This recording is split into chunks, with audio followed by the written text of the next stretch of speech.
मुझे जानता हूं, मासूमों को मारने वाला, शहरों को तबाह करने वाला अलंचक। तो तुम मेरे नाम से ही नहीं शोहरत से भी वाकिफ हो, तो मेरे इस्तकबाल के लिए खड़े क्यों नहीं हुए? हमारा दीन कहता है कुफ्फार और जालिमों के सामने सख्ती के साथ पेश आओ। जिसके दिल में ईमान की ताकत है वो अल्लाह के सिवा किसी के सामने नहीं झुकता। हम उनकी इज्जत करते हैं जिनके दिल ईमान की रोशनी से मुनव्वर है, और जिस शख्स के दिल में ईमान नहीं है उसे बाल बराबर भी अहमियत नहीं देते।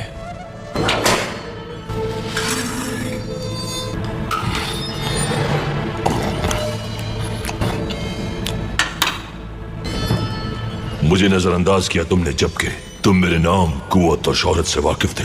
क्या मेरे अज़ाब का कोई खौफ नहीं तुम्हें? मेरा यकीन है कि अल्लाह की जात ही सबसे अजीम शान है और उसके रसूल से बढ़कर किसी का मकाम नहीं है। अजाब का जहां तक ताल्लुक है, हमें सिर्फ तमाम आलमीन के रब अल्लाह के अजाब से डर लगता है। मेरी तलवार तुम्हारे शहरक पर है, देखते हैं अब तुम्हें कौन बचाएगा मुझसे।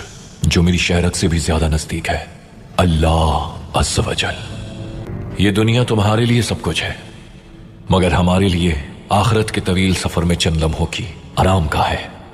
जिस तरह तुम्हें दुनिया के मालो दौलत की चाहत है, हमें शहादत की चाहत है। तुम अपने लश्कर पर भरोसा करते हो, उजाड़ सकते हो आबादियां और खेमे, मजलूमों के सरों को कलम कर सकते हो, लेकिन हमारे सर कट तो सकते हैं मगर अल्लाह के सिवा किसी के सामने झुक नहीं सकते, क्योंकि वही तमाम जहानों का मालिक है।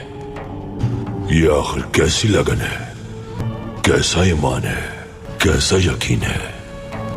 जिसने अल्लाह की जात पर भरोसा किया तो अल्लाह उसके लिए काफी है। इस आयत पर ईमान है हमारा।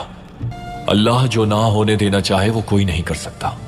तुम जब जुल्म करते हो मजलूमों पर नहीं करते, बल्कि अल-क़हार अल्लाह ताला से जंग शुरू करते हो। तुम इस जंग का मकसद तक नहीं जानते, तुम्हारी जंग किसके खिलाफ है ये भी नहीं जानते। तुम कुछ भी नहीं जानते कि तुम क्या कर रहे हो। तुम सिर्फ मुसलमानों से जंग करके दरवाजे खोल रहे हो अपने लिए जहन्नुम के।